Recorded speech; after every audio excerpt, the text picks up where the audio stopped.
Olá pessoal, vamos à nossa conversa semanal aqui, fazer alguns comentários a respeito sobre o nosso assunto da semana, que é o primeiro assunto da unidade 3. Quer dizer, nós já estamos nós estamos bem próximo do final do período. Então nós vamos falar sobre produto interno. Produto interno é um assunto que vocês conhecem já, superficialmente. Vocês conhecem de cálculo vetorial e podem ter também conhecido em física. Então é um assunto muito frequente, tanto em cálculo vetorial quanto em física. Então nós vamos, nesse capítulo, nós vamos nos dedicar mais a esse interessante assunto. Então a gente começa aqui com a tela inicial. Aí depois o nosso índice de sempre, né? É o nosso índice.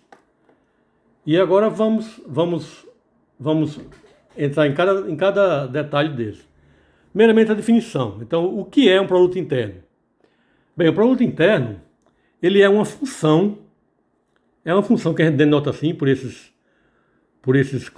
como se fosse um parêntese quebrado, né? Quer dizer, parecido com parêntese, né? É como se fosse um parêntese quebrado no meio.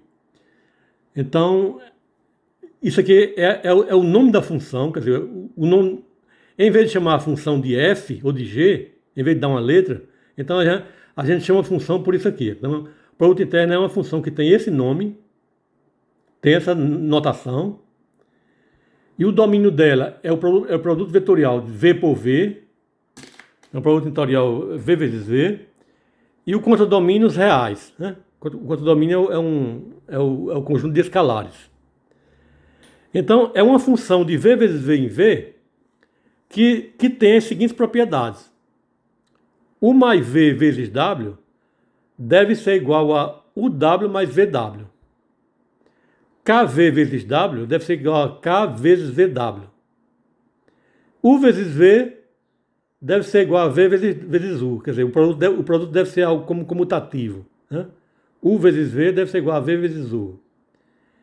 E também V vezes V deve ser maior ou igual a zero, quer dizer, quando você multiplica V por V mesmo, né? Quer dizer, multiplica V por ele mesmo. Então o resultado tem que ser maior ou igual a zero. E V vezes V só dá zero se o V for zero. Se o V for um vetor nulo. Então toda função de V vezes V em R que satisfizer essas quatro propriedades, então ela é um produto interno real, digamos assim. Aí se a gente tem a definição de produto interno, então a gente tem automaticamente a definição de norma. Então o que é a norma de um vetor? Bem, a norma de um vetor V, ela é definida como sendo a raiz quadrada do produto interno V por V. Então a norma é a raiz quadrada de V vezes V.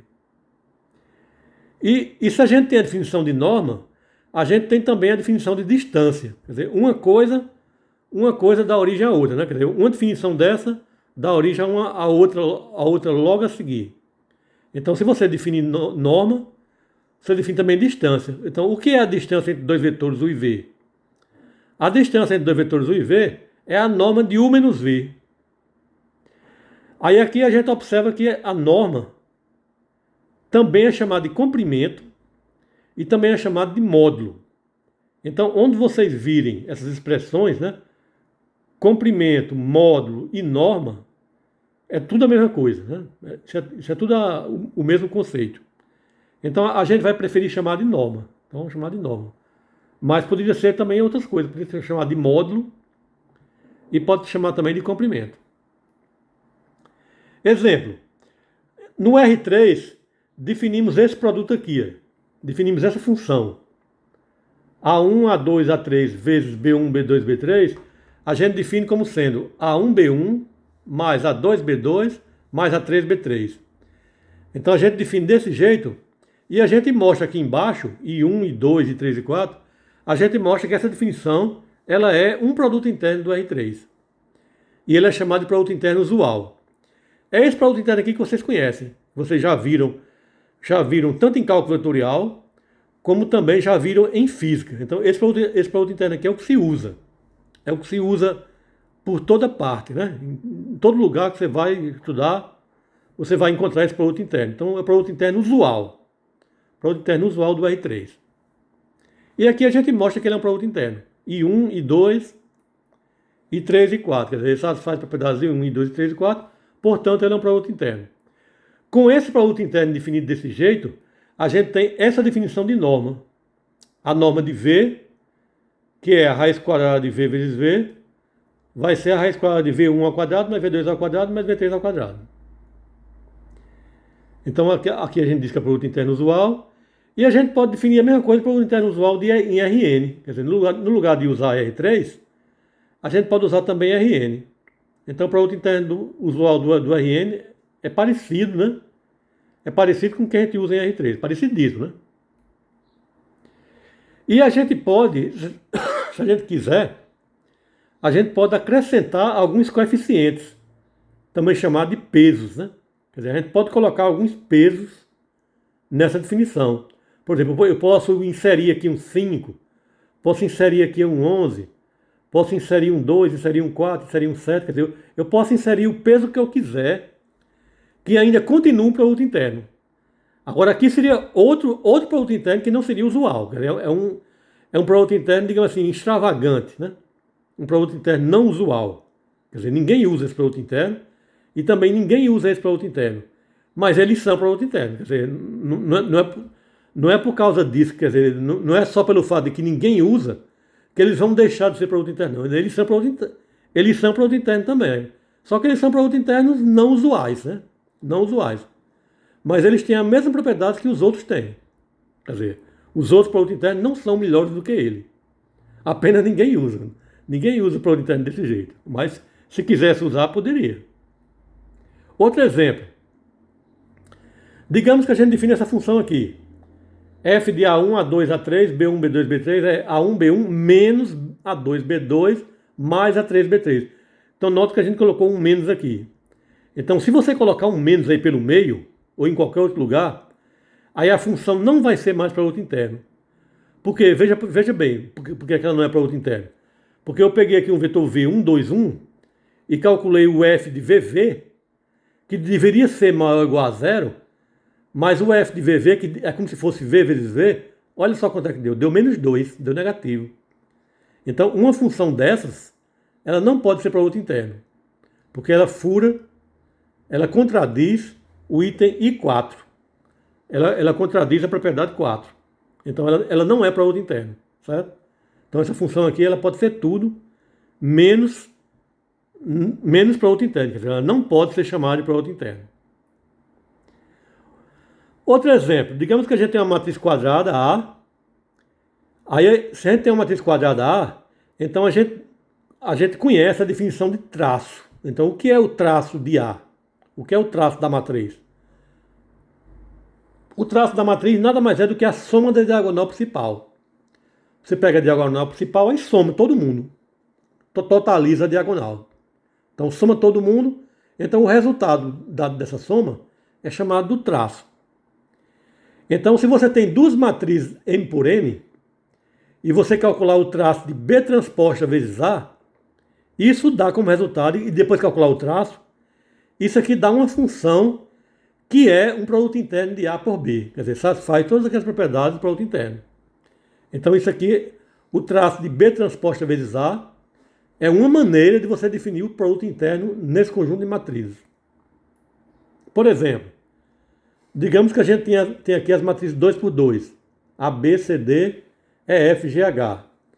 Então, se eu calcular o traço de B transposta vezes A, vai dar como resultado isso aqui. Então, isso aqui é uma maneira de definir o produto interno entre essas duas matrizes. Essas duas matrizes aqui, elas têm um produto interno que pode ser definido desse jeito. Aí aqui a gente tem um exemplo, né? Quer dizer, eu fiz um exemplo de como é que é o produto interno dessa matriz por essa. Então, essa matriz vezes essa vai dar esse resultado aqui, vai dar menos 11. Mais um exemplo. Digamos que a gente tem um conjunto de funções contínuas. Então, no conjunto de funções contínuas, a gente vai definir a seguinte função. Eu vou definir que o produto de f vezes g vai ser integral no intervalo AB de f de t, g de t, dt. Então, essa integral aqui, de acordo com essa minha definição, ela vai ter todas as propriedades do produto interno. Então, já que ela tem todas as propriedades do produto interno, então ela é um produto interno nesse conjunto de funções. Então aqui a gente verifica. A gente verifica que ela tem a propriedade de 1, de 2, de 3 e 4. Então ela é um produto interno. Por exemplo, quanto é que é o produto interno das funções 2t ao quadrado vezes 5t ao quadrado? Quanto é o produto interno dessas duas funções? De acordo com essa definição. Bem, isso vai ser integral de a até b, onde a até b é o domínio delas. É integral de a até b de 2t ao quadrado vezes 5t6. Aí esse vezes esse dá isso aqui. E a integral vai dar 10t9 sobre 9 com t variando de a até b. Aí é só subtrair e dar esse resultado. Então o produto interno disso aqui por isso aqui, ele dá esse resultado aqui. Então isso aí é apenas um exemplozinho. E como consequências da definição do produto interno, a gente tem várias propriedades. Por exemplo, o vetor nulo, produto interno com qualquer vezes v, é a mesma coisa de v vezes o vetor nulo, e o resultado tem que ser zero. Quer dizer, o vetor nulo, produto interno com qualquer vetor, o resultado tem que dar zero. Se você tiver k vezes w, então você pode tirar esse k do produto. Então fica v vezes kw, da mesma coisa de k vezes vw. Se você tiver u vezes v mais w, isso dá uv mais uw. Se tiver u menos v vezes w, isso dá uw menos vw. Se tiver um produto de duas somas, t mais u vezes v mais w, então você pode multiplicar assim, ó, t vezes v mais t vezes w mais u vezes v mais u vezes w, que é o que está aqui. Então você multiplica como se fosse um produto usual. Então t mais u vezes v mais w dá isso aqui, dá tv mais tw mais uv mais uw. E v vezes v é a mesma coisa que norma de v ao quadrado. Então são propriedades bastante úteis que a gente às vezes usa alguma delas. Uma propriedade muito importante é chamada de propriedade de Cauchy-Schwarz. Cauchy-Schwarz é essa propriedade aqui. Ó. O módulo do produto interno U vezes V é menor ou igual a norma de U vezes norma de V. Essa propriedade aqui ela está demonstrada lá no livro. Né? Se você for olhar o texto, né, o texto completo do capítulo, aí você vai ver a demonstração. Então, você pode demonstrar que o módulo de U vezes V é menor ou igual a norma de U vezes norma de V. É uma propriedade muito, muito utilizada. Como consequência disso, uma consequência muito importante disso é o seguinte: se você dividir aqui tudo por norma de U e norma de V, ou seja, se você passar esse norma de U vezes norma de V para o primeiro membro, o que é que vai dar? Se você dividir tudo por norma de U, norma de V, vai dar isso aqui. Vai ficar assim. Módulo de U vezes V, módulo de U vezes V sobre norma de U norma de V menor ou igual a 1. Então, se essa fração aqui ela tem módulo menor ou igual a 1, então isso quer dizer que o valor da fração está entre menos 1 e 1, uma vez que o módulo dela é menor ou igual a 1. Então, já que o módulo dela é menor ou igual a 1, então a fração está entre menos 1 e 1. E se ela está entre menos 1 e 1, então ela é cosseno de algum ângulo. Então existe um ângulo θ, de tal forma que o cosseno de θ coincide com essa fração aqui, porque ela está entre menos 1 e 1. Toda fração que tiver entre menos 1 e 1, existe algum ângulo cujo cosseno dá essa fração como resultado. Então existe um θ, tal que o cosseno de θ é igual a essa fração aqui, que é a mesma que está aqui. Então esse ângulo θ, ele é denominado ângulo entre os vetores u e v. Então isso aqui é a definição de ângulo entre dois vetores. Então o ângulo entre dois vetores u e v, o ângulo entre os vetores u e v é um ângulo θ de tal forma que o cosseno de θ dá igual a isso aqui. Essa igualdade, ela também pode ser escrita assim. Você pode eliminar aqui o denominador, aí isso aqui pode ser escrito assim. Então, o produto interno de U por V é a norma de U, norma de V vezes o cosseno de θ. Isso aqui é usado como definição de produto interno em cálculo vetorial. Né? Isso aqui é a definição de produto interno em cálculo vetorial. Então aqui ela apareceu como consequência disso.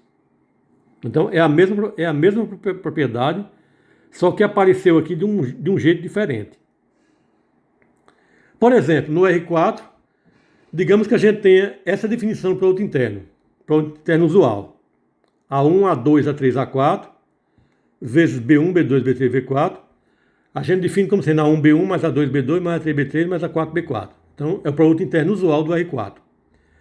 Aí eu quero saber quanto é que é o ângulo entre esses dois vetores aqui. Entre esse vetor 1, 2, 3, 4 e esse vetor aqui, menos 3, 1, 0, 5.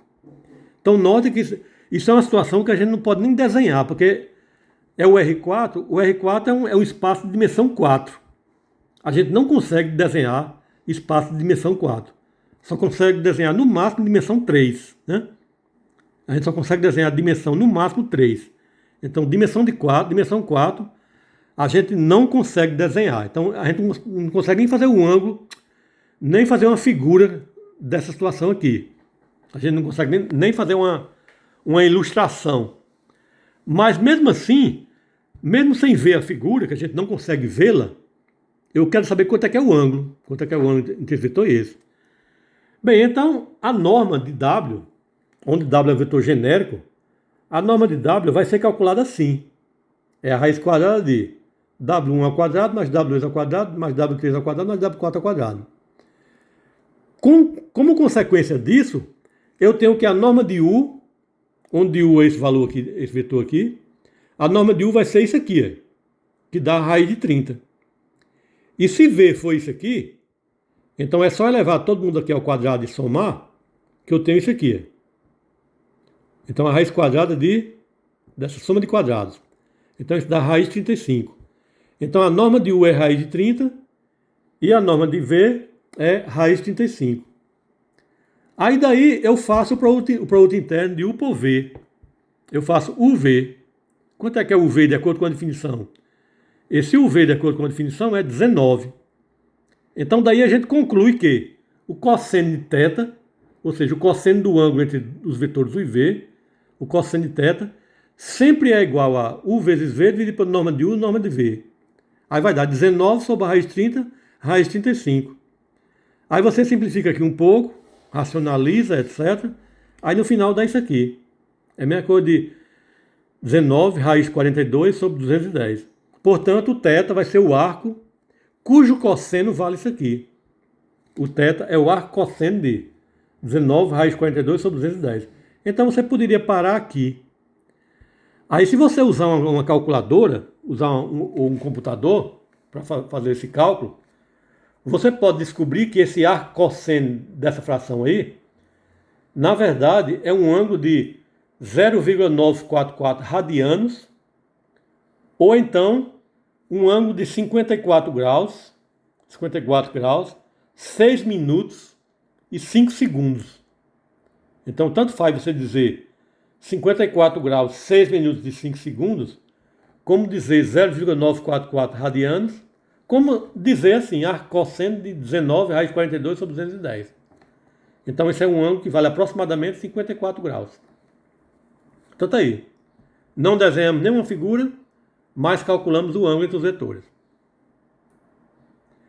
Um vetor é chamado unitário quando a norma dele foi igual a 1. Se a norma dele for 1, então a gente diz que o vetor está normalizado. Então todo vetor de norma 1, então ele é chamado de unitário, ou então a gente diz que ele está normalizado. A gente pode normalizar qualquer vetor dado qualquer W. Se a gente dividir o W pela sua norma, isso dá como resultado um vetor unitário. Então a gente pode obter facilmente um vetor unitário a partir de qualquer vetor W não nulo. Basta dividir pela sua norma. Então quando eu calculo W sobre norma de W, isso aqui dá um resultado que é um vetor unitário. Por exemplo, consideramos esse W aqui, 3, 1, menos 5. 3, 1, menos 5. Digamos que eu quero um vetor unitário a partir dele. Eu quero calcular um vetor unitário a partir dele. Aí eu faço o seguinte, eu calculo a norma dele, a norma é isso aqui, a norma vai ser raiz de 35, Aí daí é só você pegar esse vetor aqui e dividir pela raiz de 35. O resultado dá isso aqui. Então pronto. Então esse aqui é um vetor unitário que foi obtido a partir desse. Esse aqui não é unitário. Esse aqui tem uma norma raiz de 35. Então não é 1. Então ele não é unitário. Mas se eu pegar isso aqui e dividir pela sua norma, aí dá como resultado um vetor unitário. Então esse aqui é unitário. Esse aqui tem norma 1. Dizemos que dois vetores são ortogonais quando o produto interno deles dá zero. Então essa aqui é uma definição também já... é uma definição que vocês já conhecem de cálculo vetorial, né? Cálculo vetorial, vetores ortogonais é definido desse mesmo jeito. Então, neste caso, a gente diz que U é ortogonal a V e também a gente diz que V é ortogonal a U, quando o produto interno dele dá zero. Aí a gente tem uma propriedade aqui, é que o vetor nulo ele é ortogonal a qualquer vetor. Porque se você fizer 0 vezes V, isso dá sempre zero. Então, consequentemente, o vetor nulo ele é ortogonal a qualquer outro vetor. Digamos que a gente tem o R5, que é um espaço de dimensão 5. Aí a gente define R5, define esse produto interno que a gente chama de usual. Então, o produto interno que a gente define é o seguinte: o 1V1 mais o 2V2 mais o 3V3 mais o 4V4 mais o 5V5. Então, com essa definição do produto interno que a gente chama de usual, então quanto é que é o produto interno de A vezes B, dado esse A e dado esse B aqui? Então, esse vetor vezes esse, o produto interno deles vai ser 2 vezes menos 1, mais 1 vezes 3, mais 0 vezes 7, mais menos 5 vezes 1, mais menos 1 vezes menos 4. Está aqui. Isso dá zero. Então, como deu zero, então a gente conclui que os vetores são ortogonais. Então, são dois vetores ortogonais. No conjunto das funções contínuas, suponhamos que sejam dados a função f de t igual a t e a função g de t igual a t ao quadrado. Então, quanto é que é o produto interno delas? Quanto é que é o produto interno delas? O produto interno delas vai ser integral de menos 1 a 1 de t vezes t ao quadrado. Então, dá integral de menos 1 a 1 de t3, isso dá t4 sobre 4 de menos 1 a 1, isso dá zero. Então, o produto aqui deu zero.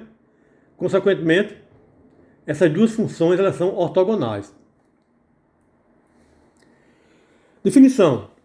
Definimos o complemento ortogonal de W como sendo o conjunto de todos os vetores que são ortogonais a todos os elementos de W. Então essa definição ela é bastante, digamos assim, bastante natural, né? Quer dizer, o complemento ortogonal de W é formado por todos os vetores de V que são ortogonais a todos os vetores de W. Então essa é a definição de complemento ortogonal. Aí aqui a gente tem alguns exemplos. Por exemplo, se a gente definir W como sendo o eixo Z, se W for o eixo Z, então qual é o complemento ortogonal de W? Então o complemento ortogonal de W vai ser o plano XY. Porque se você pegar qualquer elemento, qualquer vetor do plano XY e multiplicar por qualquer vetor do eixo Z, então o resultado aqui dá zero. Então o complemento ortogonal de W dá igual ao plano XY. Aí aqui a gente tem mais outro exemplo. A gente dá aqui um conjunto que na verdade é um plano, né? Isso aqui é um plano no espaço. É o plano x mais y mais z igual a 3. Então quem é o complemento ortogonal de um plano? O complemento ortogonal de um plano, você pega o vetor normal a esse plano, aí você pega a reta que passa pela origem e tem a direção desse vetor normal. Ou seja, você pega t vezes o vetor normal. Então t vezes o vetor normal, isso dá como resultado o complemento ortogonal do plano. Então qualquer plano, você pega o vetor normal a ele e pega a reta que passa pela origem com a direção desse vetor normal. Então isso, quer dizer, essa reta que passa pela origem, que é essa aqui, ela é o complemento ortogonal de W. Aqui a gente fez uma figurinha, né? Fez uma figurinha aqui para ilustrar, né? Aqui a gente tem um plano, aí tem um vetor normal e tem a reta que passa pela origem na direção do vetor normal. Então o complemento ortogonal disso aqui vai ser isso aqui. E aqui é uma justificativa mais detalhada, né? Aqui são os detalhes. Aí a gente tem um teorema que diz o seguinte: dado qualquer espaço vetorial V, se a gente pegar um subconjunto W de V, então o complemento ortogonal de W é um subespaço vetorial de V. Aí a gente mostrou isso. Aqui a gente tem um exemplo. A gente tem W, um subespaço gerado por V1 e V2. A gente perguntou qual é o complemento ortogonal. Aí a gente resolveu aqui detalhadamente. Então, se você pegar um W qualquer, pertencente ao R4, que esteja no complemento ortogonal, então esse W tem que ser ortogonal a V1 e a V2. Tem que ser ortogonal a esse e a esse. Aí daqui a gente cai num sistema, aí a gente resolve o sistema linear. Aí no final tem uma solução. A solução do sistema linear, no caso aqui, foi isso aqui, ó, que a gente encontrou. Quer dizer, a solução do sistema linear é isso aqui. Então, isso dá origem a dois vetores. Consequentemente, o complemento ortogonal é formado por esse. O complemento ortogonal ele é o subespaço cuja base é formada por esses dois vetores que foram encontrados aqui na solução desse sistema. Então vocês leiam aí depois essa solução com detalhes. É importante vocês lerem esse tipo de exemplo. Aqui são algumas observações. E aqui é mais uma definição. A gente diz que um conjunto de vetores ele é ortogonal quando 2 a 2 eles forem ortogonais. Ou seja, quando você pegar um vetor daqui vezes outro, o resultado dá tudo zero. Então, nesse caso, a gente diz que esse conjunto ele é ortogonal. E se, além de ortogonal, se eles tiverem norma 1, todo mundo, então ele passa a ser chamado de conjunto ortonormal. Então, essa definição vocês devem então, prestar atenção nela, porque ela é bastante usada. Então, um conjunto ortogonal é quando dois vetores quaisquer são ortogonais, né? Eles são ortogonais 2 a 2. E ortonormal é um conjunto ortogonal que, além de ser ortogonal, os vetores são também unitários. Então, quando for ortogonal e unitário, a gente chama de ortonormal. Aqui a gente dá alguns exemplos. Por exemplo, se você pegar essa base do R3, 1, 0, 0, que eu vou chamar de I, depois 0, 1, 0, que eu vou chamar de J, e depois 0, 0, 1, que eu vou chamar de K, então essa base aqui, ela é uma base em que dois elementos quaisquer são ortogonais entre si, e além disso, todos eles têm complemento 1. Então isso aqui é uma base ortonormal. Então essa base IJK do R3, ela é uma base ortonormal. Outro exemplo, com o produto interno, esse conjunto aqui a gente está dizendo que ele é um conjunto ortogonal. Então como é que a gente sabe disso? É só você calcular o produto. V1, V2, depois calcular V1, V3 e calcular V2, V3, que tem que dar tudo zero. Então, como dá tudo zero, então é um conjunto ortogonal. É o que a gente está dizendo aqui. Além disso, se a gente pegar a norma de cada um deles, se eu calcular a norma de V1, a norma de V2 e a norma de V3, e dividir cada V1 pela sua norma, V2 pela sua norma, V3 pela sua norma, aí eu obtenho isso aqui. Então esse resultado aqui, ele já era um conjunto ortogonal. Aí quando você divide pelas normas, então ele passa a ser um conjunto ortonormal. Quer dizer, os vetores aqui são ortogonais, esses vetores aqui são ortogonais, e cada um deles é unitário. Ortogonais e unitários. Se a gente tiver um conjunto ortogonal e quiser fazer uma combinação linear de qualquer vetor, então é só calcular esses produtos internos aqui.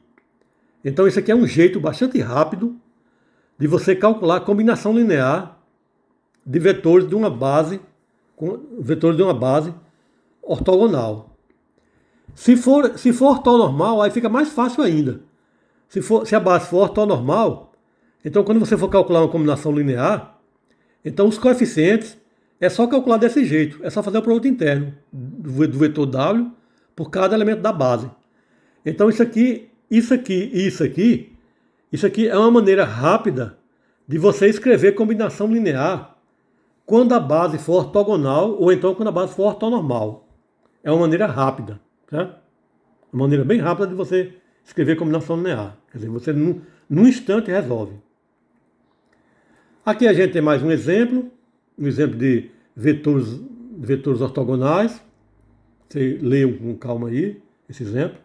A gente não tem tempo de ver todos com detalhes. E aqui a gente tem o último resultado, nosso último resultado do capítulo, importante, nosso último resultado importante do capítulo, que também é o último resultado importante do período, é essa tal de ortogonalização de Gram-Schmidt. Então, como é que é essa ortogonalização de Gram-Schmidt? Dado uma base qualquer de um espaço qualquer de vetores, de um espaço vetorial qualquer, então você pode, a partir dessa base, você pode construir uma outra base de acordo com essa regra aqui, essa regrinha que a gente está definindo, de acordo com essa lei aqui, você pode construir uma base a partir dessa, você pode construir uma base ortogonal a partir dela. Então, se você tiver uma base ortogonal, uma base qualquer dada, e se você aplicar isso aqui, aí você acaba chegando numa base ortogonal, obrigatoriamente, certo? Então é um negocinho assim, pode ser meio demorado, mas que sempre funciona. Quer dizer, dado qualquer base, você consegue construir a partir dela, a partir dessa base dada. Se você aplicar isso aqui várias vezes, você consegue chegar numa base ortogonal. Então esse é o objetivo dessa ortogonalização de Gram-Schmidt. É uma coisa importante, um resultado bem importante. É o nosso último resultado importante deste período, né? O último resultado importante. Então vocês devem dar uma olhada com bastante calma. Aqui eu estou apenas comentando assim super rapidamente, mas vocês devem ler com bastante cuidado isso aí. Aí tem vários exemplos. Olha, tá aqui os exemplos. Como é que funciona esse processo de ortogonalização? Bem, isso aqui é dado, V1, V2, Vn. Aí, dado isso aqui, aí você vai e calcula esse 1 aqui, de acordo com essa formulazinha. Aí se você tem esse 1, aí você calcula depois esse W2, de acordo com essa formulazinha aqui. Aí depois você calcula W3, depois calcula W4, etc. Aí calcula Wn. Então, esse processo de ortogonalização é só você aplicar essa construção aqui, aplicar esse roteiro aí. É claro que dá um certo trabalho, né? Você tem que calcular aqui N vetores, né? N vetores. Mas as formas são sempre essas.